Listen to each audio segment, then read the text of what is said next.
All right, so your role this weekend is to be the jury, right? We've called 4 experts to the stand, and our first expert for this evening is Dr. John Walton. He's a professor at Wheaton College. For me, his reputation far precedes him. He's written numerous books. How many books now have you written, or? Close to 30, maybe, yeah. If you want to take a look at many of the books, we've got them available at the Defender's Table, and we've got good prices there, too. Thank you, John, for that.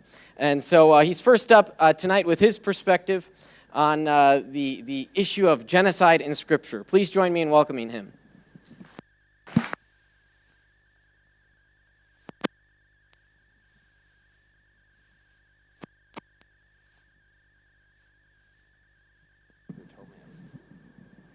Good evening.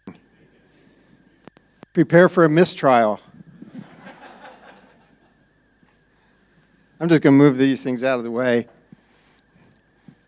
All they do is prevent me from falling off the stage. A difficult topic. And I would suspect that the other presenters may well agree with my view on this, that answers are not easy to come by, and really if you come looking for answers, you're likely to have some level of disappointment. What we can provide is perspectives. We can provide information, and those might help us to wander our way through the maze a little bit, but at the end of the day, I certainly don't think that my position solves everything. And so set up your expectations well for the conference, and be prepared to get a lot of perspectives about this particular very difficult topic. So we were asked to do a couple things that were formulaic, so we'll start with those, where I want to talk about how I approach this information. So a summary of my model. Can you all read that okay? Okay, good. Okay, so what kind of hermeneutic do I use when I approach this text or any text? First of all, I really want to base my analysis on a close reading of the Hebrew text. I want to be alert to words that may need to be re-examined and sometimes maybe even redefined. I want to make sure that we've understood the words properly. And so a close reading of the Hebrew text is always my first level of approach. Make sure I know what's being said there. So secondly, then I want to try to understand the ancient Near Eastern concepts that may help us to understand what's going on in the text.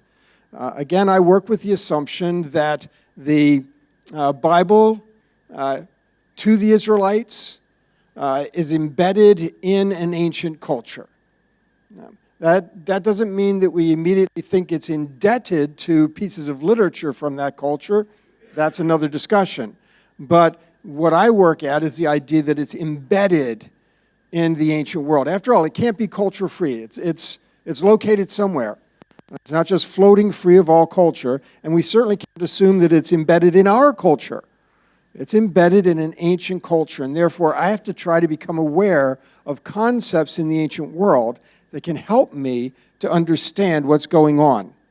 And again, the more difficult the problem, the more likely it is that there are ancient Near Eastern concepts that we need to become aware of. And it's not always easy because we don't always have as much information as we would like. Sometimes we can say, well, if I only knew more about this, and then you go looking all around and just kind of come up with not too much. So it's something we try to do, to learn about the ancient Near East, because otherwise, if we just read things intuitively, we inevitably read our own cultural world onto the text. And that's really very easy to do with this particular topic, to kind of read it through our own sensibilities, our own ideas of what's going on. And we're not part of that ancient world, and it doesn't come naturally to us. And so, text intuitively, we tend to read our own culture onto it. And by doing so, we impose something foreign onto the text that doesn't belong there. So that's why we have to be very careful about that. We want to read in its own context. And tied into that is the idea that we want to read the text according to ancient Near Eastern genres. Genres are important because if we're trying to understand what the author is communicating through a genre. And that's part of how he says what he wants to say. So if we misunderstand what kind of genre is being used, there's a chance that we're going to read the text incorrectly. Now, the complexity here is that the names that we have for genres in our modern world don't necessarily reflect how genres worked in the ancient world. Okay, if we call something history, well, we've got some cultural issues here. Did they think about history the same way we did? When they tried to write about the past, did they do it like we do? Or did they have different values and different conventions and different ways of approaching that? And so sometimes we run into a difficulty when we put our genre titles onto their literature because it's a mismatch. It doesn't necessarily help us to understand. Again, the potential is that we will impose something on the text that is foreign to the text. So we have to try to be alert to genre, but at the same time we have to be aware that we need to tread carefully. So those are some of the things that go into the hermeneutical approach that I take. Close reading of the Hebrew text and careful assessment of ancient Near Eastern materials. Because again, the Old Testament is embedded in that ancient world. Now, what are the benefits of this kind of approach? What does this help us do in this particular topic as we bring this approach to the text? Now, first of all, I don't try to do theodicy. I don't think the text is trying to accomplish a theodicy or execute one or whatever word you want to use. I don't think it's doing that, and therefore when we try to do that, we may end up driving beyond what the text is doing. So I'm not going to try to explain how what goes on, whatever it is, we have to figure that out, reflects or defends or the justice of God or vindicates him or things of that sort. The approach that I take, of course, accounts for the cultural context, which if we're trying to read the text seriously, we need to take the cultural context seriously. It reads the book in the context of Old Testament biblical theology. I think that's really important because that is the context in which the author is operating. He's operating in a theological framework, and we want to try to understand that as best as we can. It's more important for me to understand what the narrator is doing with the text theologically than it is for me to be able to reconstruct the events that the text describes. Lots of times when we read narrative literature, we want to try to reconstruct the events. And because if we can do that, that gives us some sense that we know what's going on, and even to take an apologetics approach and say we can kind of defend the reality of this event. But I find that even if I can't reconstruct an event, even if I'm not given enough information to figure out what really happened, what I do need to know is how the narrator is using those events. Because in my theology, it's the narrator who carries the authority of God. And therefore, for me to understand what the authoritative message is, I need to understand what the narrator is doing. So even when it comes to either events or characters, for me it's not as important what the characters are doing and what the event's shape was.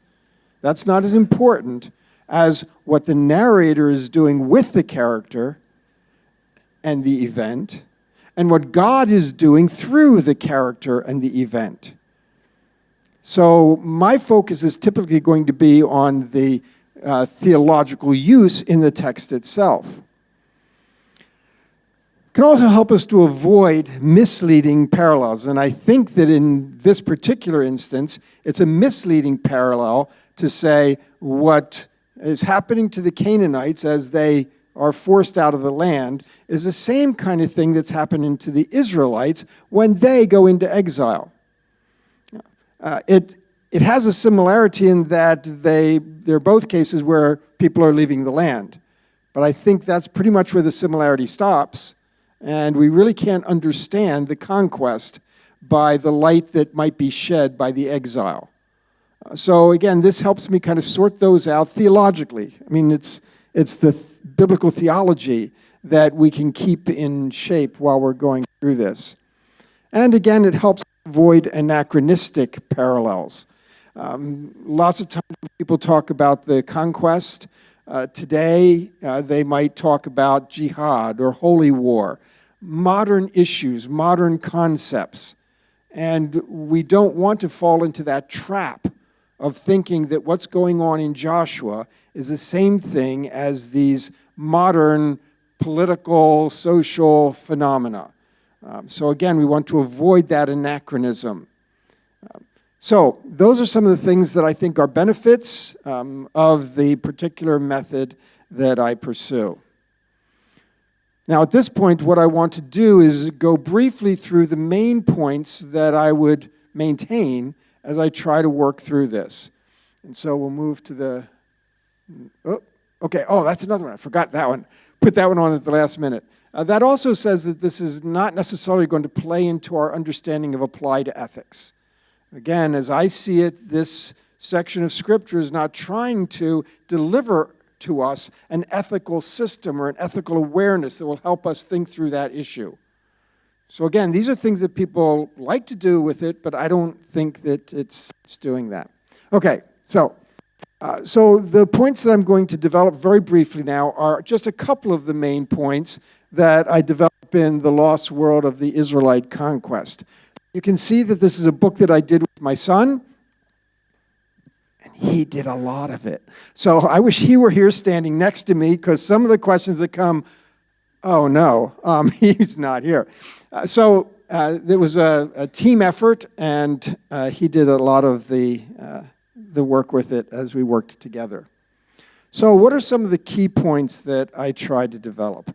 Well, the first one comes out of the idea of reading the text carefully, a close reading. And it has to do with this Hebrew word, herem. Herem is the word that's often translated to utterly destroy, those kinds of things, place under the ban, those kinds of ideas. So it's really arguably the key term for dealing with these passages. What does it mean? And so that was one of the first things we did as we started to try to unpack what's going on in the conquest narratives. First of all, we found out that it cannot be sustained to say that it means utterly destroy. Now, most people that treat the text as somehow connected to genocide rely on that meaning, that this is what it means. God's telling them to utterly destroy everybody. Wait a minute. Is he? Is that what the word means? So that's one of the first things that we have a whole chapter on that and sorted out all of the usage and tried to indicate a little bit different direction. What we suggested was that it's comparable to the concept, a modern concept, eminent domain. Of course, they're not in our modern world, but it's still the same kind of thing where a territory is taken over for a larger purpose. You know, when the Olympics come into some city, the city has to provide the stadium, the dormitories, the practice fields, all of those things. And for that, they need to seize property and develop it. And so an act of eminent domain, you know, in the Chicago area here, when O'Hare was expanding a decade ago, well, lots of people, their property was taken. They were driven out, so to speak, and relocated because their land was needed for something that presumably was more important. Okay, now the people are getting kicked out, never like that. But still, the idea is there's a larger goal here. And so that idea of eminent domain is what we saw in the element of Harem. So the cities are to be emptied. Okay, and most of them are not destroyed. This is destroying the Canaanite identity in the land, because the land is needed for something else. And I'm going to get to that in a minute. What is it the land is needed for? Not for Israel. Okay? But what Harem does is it makes something ineligible for human use. Ineligible for human use. So that's why the command comes, you can't marry them. You can't enslave them. All of the Canaanite population is ineligible for human use. When God talks about what he's going to do as the Israelites are coming into the land, he frequently uses the idea, I'm going to drive them out. That's different from I'm going to wipe them out. I'm going to drive them out. And the idea is that they can't be in the land. Again, eminent domain, they can't be in the land. Now, why is it that they can't be in the land? Because this is going to be the land of God's dwelling place. God is going to dwell on earth in the tabernacle temple among the people of Israel. It's God's land. And so this idea that he's going to drive them out because it won't be good for them. One of the examples my son came up with was when a surgeon is going to perform major surgery in the operating room. You know, you don't just let anybody in there to watch. Parents all gathered around, hanging over the table, or the janitor doing his thing over in the corner. You can't do that. You can't be here.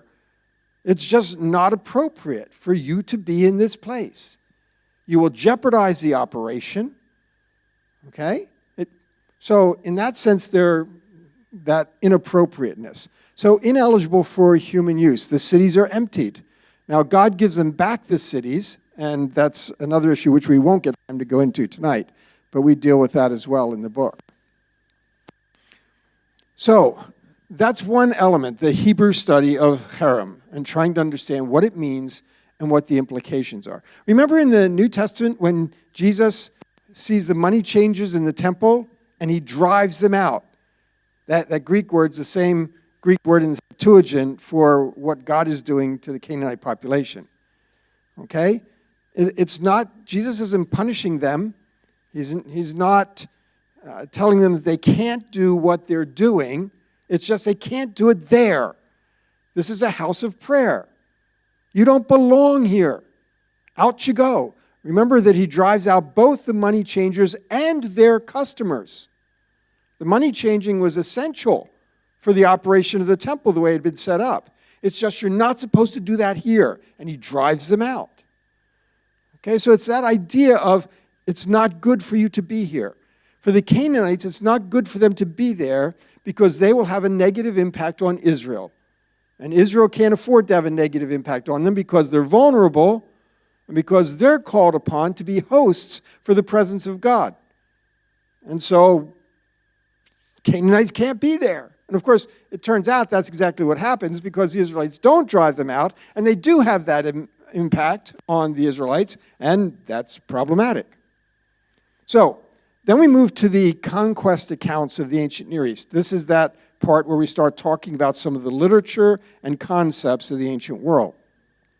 So what we want to do here is to take a look at how conquest is described in ancient Near Eastern texts. Not how we would describe conquest, but how they describe it. The importance of that is that we can learn some of the conventions of reporting on battles. And we can learn what some of their rhetoric is that surrounds how conquest is described. Because we can suspect that the Israelites would use similar sorts of rhetoric. And what we do find in the ancient conquest accounts, there's a whole book on this, I didn't write it, what we do find is that they use a rhetoric of universalism. Everything was destroyed, everything wiped out. They all use that. Then they go back and the next year fight him again. I thought you wiped out everything. And so, all the towns under all the heavens. I mean, it uses this universalistic rhetoric. It uses a rhetoric of total destruction. But that's rhetoric. It's just the way that conquest accounts are framed. And so in that sense, when we see conquest accounts in the book of Joshua, they're using the same kind of rhetoric that we're familiar with from the ancient world. A third point is the rhetorical status of the Canaanites. We tend to come out with the feeling that the Canaanites are bad, bad, bad, bad, and all this list of things that they do. They're sacrificing their children to the fire, and they're using their idolatry and all kinds of sexual perversion, and all of these things that we're used to stereotyping the Canaanites, smearing the Canaanites. When we read that in the Bible, again, we have to get used to the ancient Near Eastern practice of this sort of rhetoric. So, again, ineligible for human use. Why did I put that there again? Okay, the invincible barbarian motif. The invincible barbarian motif is known in the ancient world, and it's when you're describing a certain kind of enemy, you describe them as totally uncultured.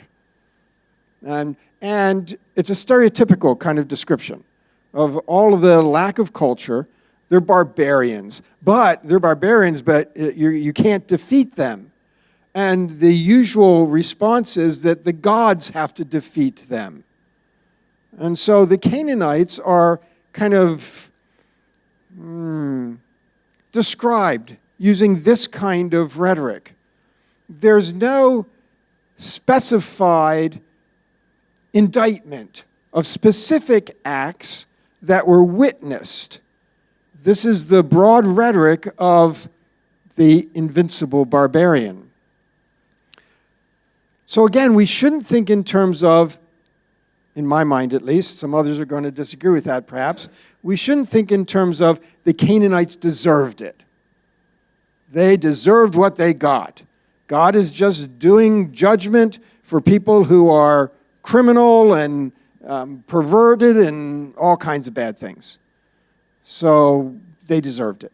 Well, again, we spent a lot of time looking at the passages that describe the Canaanites, and we found a lot of stereotypical rhetoric rather than sort of individual items that could have been observed and documented. And so we find that they are categorized into this larger rhetorical category. Lots of people think, well, the Canaanites are God's acting against them because they are idolaters. Be real careful on that one. The nations are never told that they can't use idols. Israel is told they can't use idols. That's part of the covenant. God made the covenant with Israel, and they're not supposed to use idols. God made no covenant with the other peoples, and they're never told that they shouldn't use idols, and they're never told that they would be punished for using idols. It's never said that they are punished for using idols. When you get the judgments against the nations in the prophetic literature, it's ethical issues, violence, and slavery, selling human slavery. It's those kinds of things. It's not, oh, they're idol worshipers, go kill them. Remember, too, that Israel was only acting against those who were in the land. They weren't supposed to go out to Canaanite cities and wipe out any Canaanite you find. The land is being cleared of them. Because, again, this is an act of eminent domain. I can count, really. I checked this PowerPoint. Anyway, 2 is the new black. We just like to have it everywhere. Okay, so understanding the land promise. Again, the question, whose land is this? It's Yahweh's land. It's not Israel's land. Israel has tenancy because they are supposed to be a nation of priests. They are hosts to the presence of God, and therefore they are allowed to live there in order to be the host for God's presence.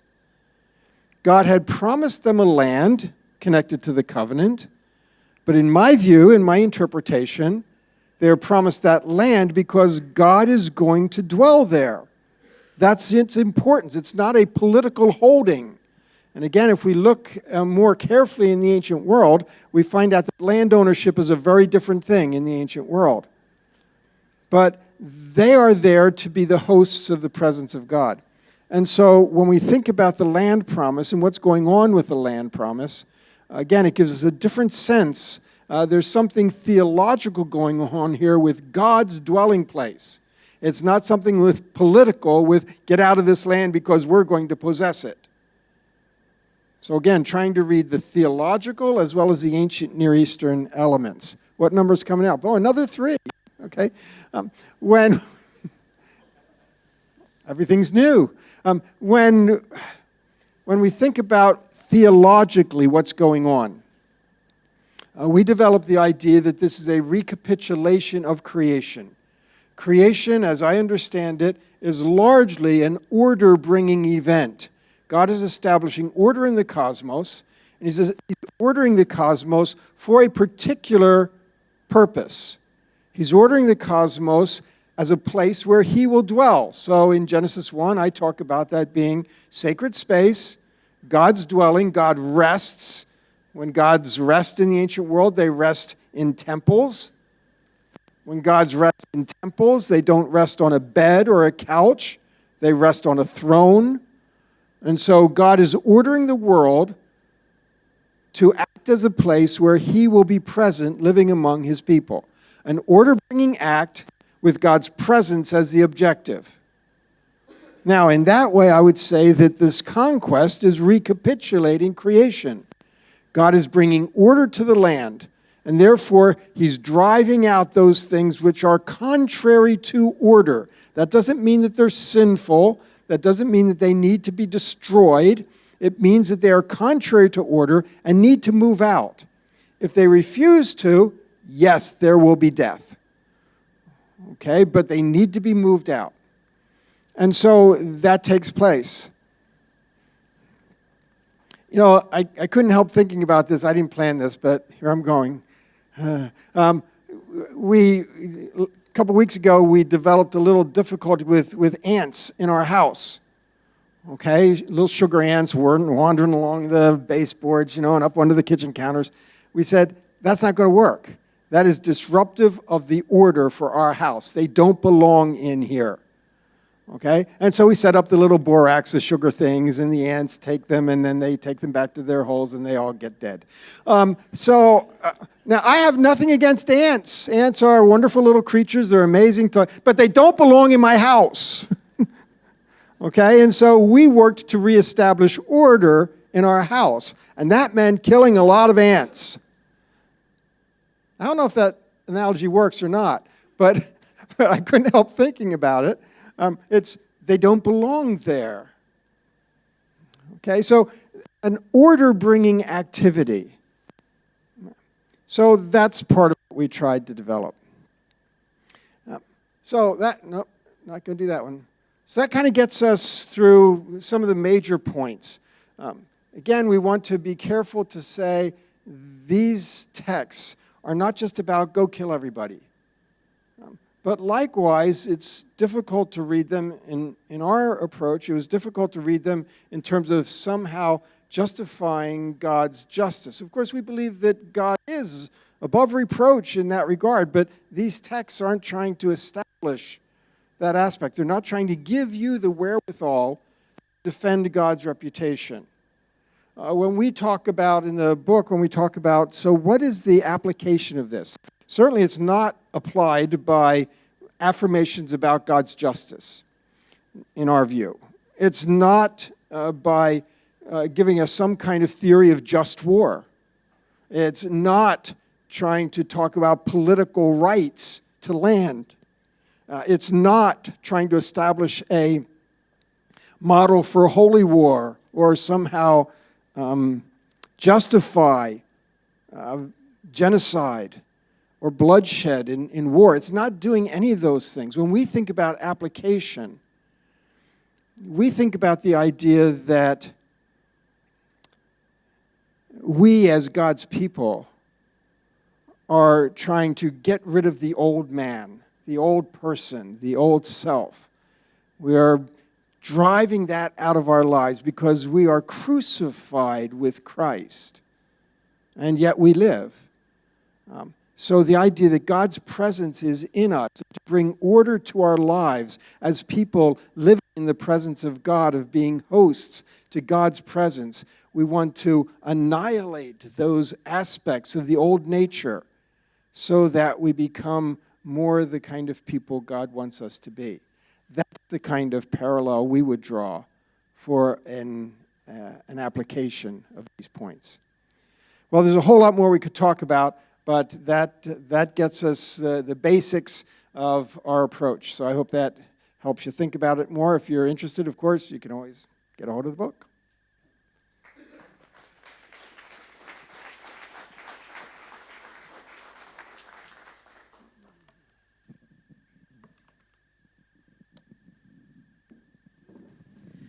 Thank you, John. You traveled the farthest out of all the speakers, didn't you? I'm about 15 miles away, yeah.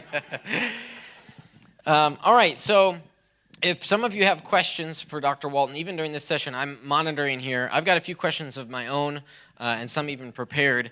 So first, let me go to one of those prepared questions here.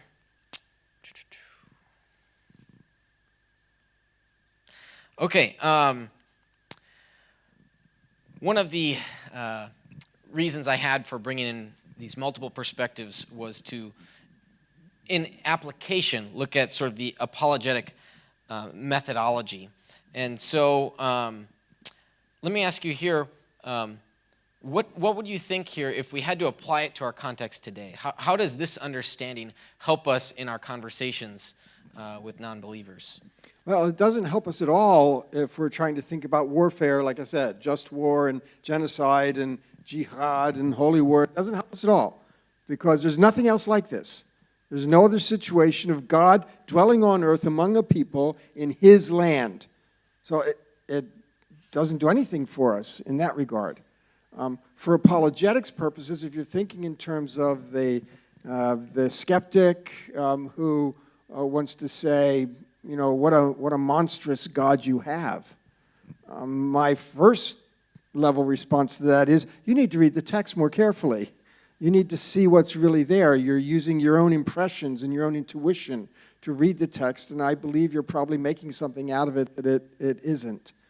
So those are some of the things that I would say. Again, this view doesn't eliminate the idea that there was war. People died. Probably civilians died. That's true. But the Israelites also aren't going to chase them down and slaughter them all if they're actually trying to leave the land. There is a mop-up operation in Joshua 10 where they kind of follow them. But again, for the most part, we aren't thinking about stragglers of women and children. The Israelites are chasing them down and murdering them. So people read a lot into it. There are some passages which strongly suggest that everything, even women and children, there are no survivors. So how would that, is that just rhetorical or is that a historical description? No, I would say that is rhetorical. That is, it's using the universalistic rhetoric that's common with conquest accounts in the ancient world. And again, in the book, we go through each of those. We find the ones that people pick up, and some of them it does also require a little reanalysis of the Hebrew text.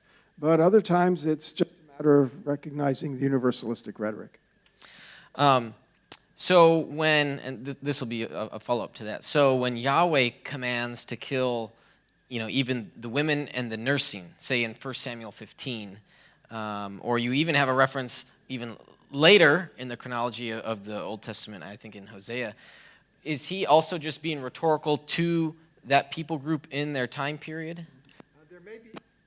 Hello? Yeah. There may be some rhetoric involved in those, but those are very different from the Joshua context. That is, in 1 Samuel 15, that's the Amalekites, and they have brought judgment on themselves, which to me is very different from the Canaanites because the Canaanites have not brought judgment on themselves. So there's a difference between those two, and we need to handle them very differently. Again, we have some treatment of that in the book. Yeah, I see. Okay, so you draw a distinction between Yes. the people groups. All right, we've got a number of questions pouring in here from texters. You guys are doing a great job. So this one comes from last four number 3083. What is the Hebrew word rendered drive out in Deuteronomy 28:37? Garage. You drive a car out of your garage. No, okay. That's how our Hebrew students remember it, you know. But it's garage. Yeah. Even Old Testament scholars have the cheesy dad jokes. That's great. Okay, let's see here. Boy, the questions are really pouring in. This is great here. Question from 0345. What does it say about the character of God that he would drive out people to establish a dwelling place, even to the extent of if they don't move out, that they will die? Again, there's a lot at stake. There's a lot at stake here. And the idea that God's presence, I mean, we have examples, you know, Aaron's sons who get struck dead when they make a mistake in the cultic ritual. The guy who tried to catch the ark, good old Uzzah, and struck dead. God's holiness is something that it requires protection. And not because God is vulnerable, because he's who he is. And so, yes, there's a lot at stake. And again, if his people are to be part of, that'll take a long time to describe. We have a long section in the book about holiness. And we talk about the idea that holiness is not something that you achieve or accomplish. Holiness is a status that God gives. So in Leviticus 19, it's not be holy. It's not an imperative. It's you are holy because I am holy. A status given. And God's holy nature, he folds Israel into that. And they are holy because they are co-identified with him. So you've got this idea of God's holiness and the broader constellation of his holiness represented in his people. And that's what that land is for. And therefore, again, it's dangerous for the Israelites, for the Canaanites to be there. It's dangerous for the Canaanites to be there, just like it was for Aaron's sons or for Uzzah who's catching the ark. It's dangerous. This question comes from 0592. Did God give warning to the Canaanites before this so-called genocide? That's really the very important element of Rahab's speech in Joshua 2. Joshua 2 is not trying to help you figure out whether it's a good thing to lie when you're hiding the spies. It's not trying to help you figure out what kind of business Rahab was involved in, and so why are the spies there. None of that. It's there for Rahab's speech. And in Rahab's speech, she says, we all know. We know what you did bringing the people out of Egypt. We know about the crossing of the Red Sea. We know how you defeated those kings on the east of Jordan. And we are terrified because your God is a powerful, fearful God. Now, they didn't have a prophet coming to warn them, but they had the events of what God had done. And she's the spokesperson for the Canaanites. We all know, and we're scared to death. Well, do something about it. Right? And she does. You said in your talk that that the Canaanites didn't really so much deserve it. It wasn't safe for their sin. And they weren't punished because of idolatry, right? That was a covenant command with Israel. Now, in Leviticus 18, Yahweh says, do not defile yourself in any of these ways, because this is how the nations that I am going to drive out before you became defiled. So here it seems that Yahweh is applying it to the Canaanites. How would you understand that? Again, we do some work with the word defiled there, and also this is stereotypical language that describes kind of the bad guy. You know, they're not good enough. They're defiled. So again, that's not a list of precise indictments that can be documented that they're guilty of. It's talking about why they can't be in this land. It's kind of the opposite of holiness. From 1161, if the Amalekites were deserving of judgment, please explain why babies were to be killed. The punishment on the Amalekites was they were to cease to exist as a people. Now, again, we can argue with whether that should be the case or not. Their identity is being wiped out, and that means everybody. So it's a punishment against the people. Remember, in the ancient world, they have much more of a corporate solidarity viewpoint. They find their identity in their community, and the community is their identity. And so in this sense, they are wiping out the identity of those people. Again, that doesn't make us feel any better about little kids being killed, but we're talking about a sensibility here that we have certain ways of thinking about today, and they thought in very different ways. So again, I can't relieve your pain on that one, but that's the argument. You drew the analogy between ants invading your home. Couldn't we just sort of move the ants to a different area? Couldn't they we just... We tried to catch them all, and it just didn't work. Relocate those guys. But so more seriously, couldn't we say something like Yahweh could have settled in a different part of the world if he wanted to rest his throne elsewhere? Well, but then he would have to clear that part of the world. I mean, he chose this land for Abraham. He brought Abraham to this land, and this was the land that he was going to dwell in. Again, whatever land he picked, there'd be people have to move. All right, here's a question, 3189. Doesn't the Bible record God specifically stating some of the detestable practices of the Canaanites, including child sacrifice by fire? Again, that's something that we have not been able to document either in the literature or the archaeology of the land. There's all kinds of interesting discussion of that, and we've got some of that discussion in the book. The detestable practices, again, we've got the translation of a Hebrew word that's at issue here. That's the Hebrew word toivah, and toivah does not carry the idea of abomination or detestability. Anyway, it's the idea of something that is contrary to order.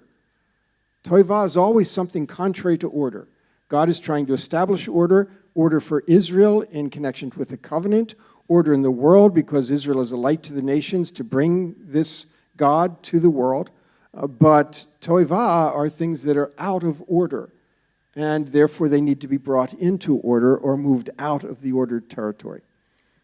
We've had a couple questions come in about Genesis 15 to 16.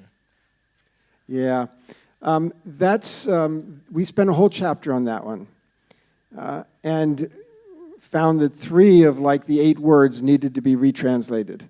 Very, very tricky. That's the verse that says, because the sin of the Canaanites is not yet complete. Okay? The first major observation is that the word not yet suggests there's a progression, a trajectory. But when you look at the use of that Hebrew word everywhere else, it doesn't refer to a progressive trajectory, it refers to a plateau. And so it's not that their sin has not yet reached something. So that already changes it. There's nothing that's growing here. It's static. It's static. Okay? Secondly, the word they translate sin. Okay, it's the Hebrew word avon. And when we see that in some of these, the passages in Genesis, Cain says, my avon is too great for me to bear. He's not talking about his guilt. He's talking about what's coming upon him. Okay? The avon of the Sodom and Gomorrah. The avon is not talking about what people do. It's what God is doing to them. And so the avon of the Canaanites, that is, God's action against them to drive them out of the land, is static. It's not growing at this point. By the way, also, it doesn't say Canaanites. It says Amorites. I was rendering it wrong. It's Amorites, and that's important. Who are the Amorites in Genesis 15? They're Abraham's friends and neighbors, his allies. So when God says, you're going to have this land, and Abraham says, what about my friends? I'm a little concerned here. Am I going to have to act against my friends and allies? No, never mind. The Avon of the Amorites is not being tallied at this point. We're not at that stage yet. 400 years down the road. Okay, and using that 400 years, fourth generation is usually used to refer to after you're dead. Fourth generation is after you're gone. So you don't have to worry about that, Abraham. So important translation issues all the way through that verse, which make a big difference. This will be our last question here. I know there's a lot. 4391, what is the difference between something that is sinful and something that is out of order? For you, in your writings, order is a big part of the ancient Near Eastern context. So how can we delineate between order and disorder and sin? Sure. I use three categories: non-order, order. Oh, I'm having trouble with this. Yeah. Non-order, which is not immoral or evil, it just isn't ordered yet. Okay? Order, which is what God carries out, and then disorder, which is the disruption of the order that God is establishing. Here's your new mic. Okay, so those three categories. So toiva is a disruption of order, so that fits in the disorder category. Now, repeat your question, now that I set it up. What's the difference between something that is sinful and something out of order? So things that are sinful certainly are in the category of disorder. Sin does disrupt God's order. But there are lots of other things also. It's a larger category than evil or sin. So, for instance, we ask this all the time. What about all of the uncleanness regulations in Leviticus? You know, bodily fluids make you unclean. That means that you're not in the state of order and it needs to be restored. That's not evil, but it's not the kind of order that's necessary in the presence of God. So if it's outside, doesn't matter, but if you try to come into the presence of God with that, well, that's not acceptable there. You know, you got to build latrines somewhere, but it's contrary to order to build a latrine next to the tabernacle. Yeah. You don't do that. Okay? So there are things that are in that category which are not sin, but sin is in that category. All right, thank you. Let's give Dr. Walton a round of applause.